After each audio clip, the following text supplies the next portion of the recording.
Go ahead. Kyren Williams. Kyren Williams is not scared. We'll either. see him Thursday at Rams training camp. How did you couch that as a negotiation? So I don't think that he has not gotten the contract extension that he would like to have. He has reported to camp today. He is reported to camp. Good for him. He is up at the end of this year. Yep. He will be a free agent at the end of the year. And Kyren Williams has been very good for the Rams. He has had back-to-back 1,000-yard seasons. He has scored a bunch of touchdowns. He catches the ball out of the backfield. He's pretty good in pass protection. Like Kyren Williams has been a really good player for the Rams. Solid, yes. Here's the other side of the Kyren Williams equation. He has not completed a season. He's missed games in every season he's been here. He has 8 lost fumbles. That's a lot. How many last year? 5? I know the total. 4 or 5? Something like that, including a big one in the playoff game. They that were was all a big killers, deal. But they just murdered you. And I think what might be even more of a, hey, I don't know if we're going to get to you, more so than the durability, more so than the fumbles, is they got a lot of other guys they're going to have to pay really soon. Yes. Puka Nacua being near the top of the list. So the Rams, both Les Snead and Sean McVay have said, we want to do this. We just don't know if we can get to it right now. It doesn't mean we won't get to it eventually. It doesn't mean we won't do it at the end of next year.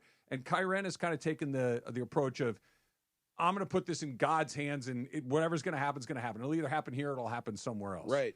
The Rams are in a weird spot because you got to pay Verse, you got to pay Fisk, you got to pay Nacua, you got to pay a lot of these guys that are coming up. And where does Williams fall into this? Here's the thing. I think they've been honest and open from the start with him, and it's just like safety and linebacker. You probably know your second deal's not coming from this football team. Yeah. That's just how they do things. I mean, you could change that, and I think Kyren probably could have changed that if you eliminated one stat, those fumbles. If he would have given you the same season without the fumbles, didn't have games where those absolutely killed you, we all might have a different opinion. But, I keep saying this about little kids playing football.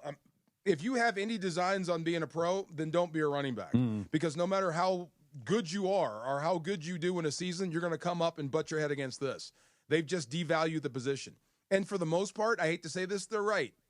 If you switched from Kyren Williams to Blake Corum, maybe you drop off some, but not enough to justify paying him $4 million more when you could spread that around or use that to pay a Puka, pay a Jared Verse to stay. That's just the way it goes. I love Kyren. If I have Derrick Henry or Saquon Barkley, okay, that's a different deal. Right. That's He's good, but he's not that. Right.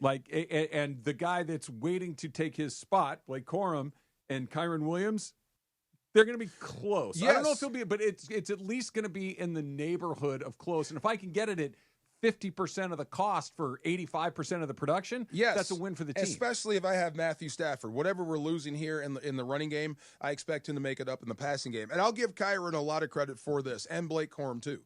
Blake Corum was unlucky when he broke the arm because I think at one point they were getting ready to turn the offense over to Blake Corum. He kept fumbling the ball. Kyren, right. Yeah. And then once Blake got the reps and then broke his arm, and Kyren was reinserted into the lineup, he was better. He held on to the football. He really, really learned his lesson there. The one thing I wish I could give him is a 6th gear. Yeah. Because the guy makes great reads. He makes your blocks easier and better. He just can't break away from anyone, and he doesn't break tackles. I wish you did. Yeah, I'm okay. I wish so too. Yeah. But I'm okay with that. Let's get rid of the fumbles, and then I think all this stuff gets a little bit closer, but I'm not so sure that.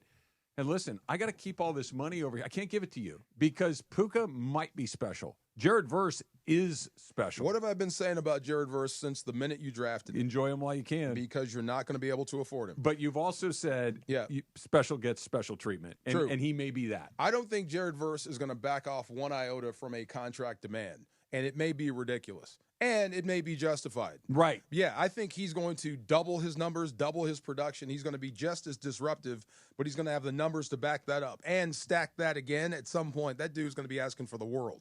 I just heard and somebody will give it to him. Ndamukong Suh, and he's right. Back in the day in Detroit, he should have been paid as much as Matthew Stafford and Megatron. He's right. He was part of that draw. He was part of the fear going up to Detroit.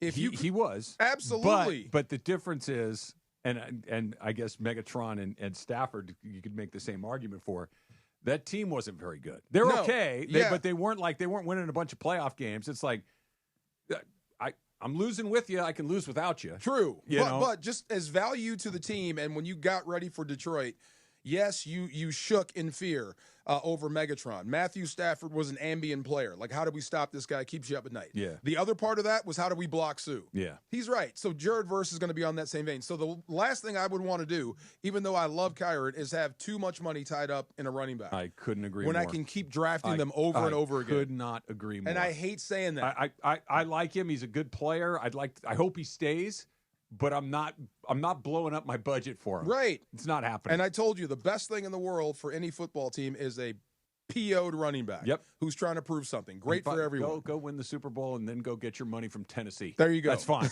we can deal with that. Listen all this week to the biggest show on the radio for your chance to be a part of Saturday night's Mason and Ireland 21st birthday private podcast.